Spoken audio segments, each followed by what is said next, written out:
Voilà, je voulais vous dire seulement sur une phrase, il y a une petite figure de style. Regardez avec moi lorsque, vers la fin de la parole du cœur, son devoir lui est remis, un grand apaisement triste tombe sur Thèbes. Est-ce que vous pouvez réfléchir? Il s'agit de quelle figure? Alors regardez les mots, apaisement et triste. Très bien, il s'agit de l'oxymore.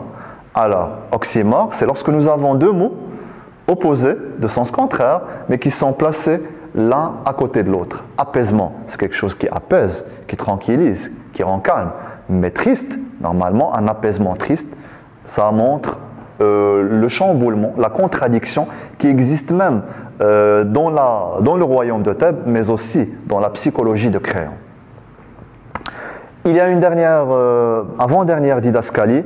Pendant qu'il parlait, c'est-à-dire pendant que le chœur parlait, les gardes sont entrés, ils se sont installés sur un banc, leur litre de rouge à côté d'eux, leur chapeau sur la nuque, et ils ont commencé une partie de cartes. Regardez ce que va dire le chœur sur les gardes maintenant, ce serait la dernière réplique. Il ne reste plus que les gardes, eux, tout ça, cela leur est égal. Ce n'est pas leurs oignons. Ils continuent à jouer aux cartes. Les gardes sont les personnages qui incarnent précisément et complètement l'indifférence, l'insensibilité et l'absurde. Je vous ai dit avant que le théâtre du XXe siècle s'appelle un théâtre de l'absurde. Et le fait que le chœur dise cette phrase « cela leur est égal », ça nous rappelle même la phrase du roman de Albert Camus, L'étranger, où le personnage Monsieur Meursault était tout le temps en train de répéter la phrase « ça m'est égal, ça m'est égal, ça m'est égal » à n'importe quelle question qu'on lui pose. Donc le fait de dire « ça m'est égal », ça signifie que la personne est indifférente et ça signifie que la personne est absurde, la personne est insensible à tout ce qui se passe autour d'elle.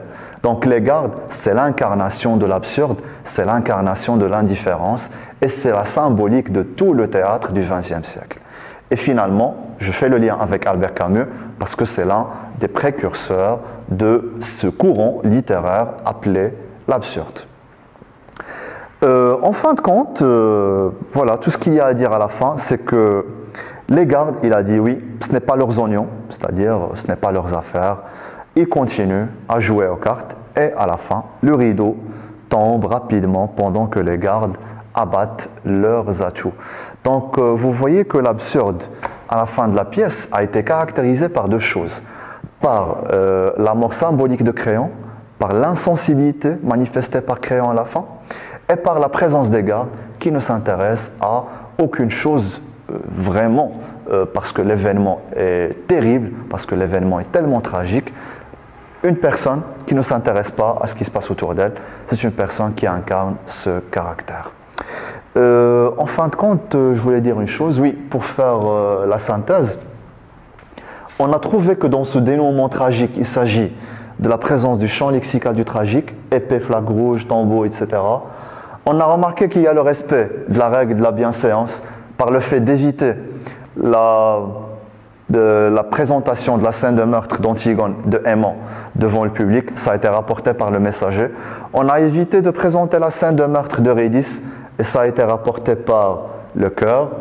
Et puis, nous avons le respect des règles des trois unités. Bien sûr, l'unité de lieu et l'unité d'action, c'est clair, parce qu'il y a une seule action, une seule problématique dans la pièce, c'est la problématique de l'enterrement.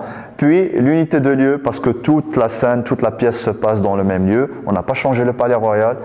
Et finalement, les deux remarques du temps qu'on a pu relever, 5 heures, lorsque Créon a demandé aux pages qu'est-ce qu'ils ont à 5 heures, on a pu comprendre que la pièce a commencé à 4 heures du matin, et s'est terminé à 5 heures du soir, ce qui souligne le respect de cette unité de temps.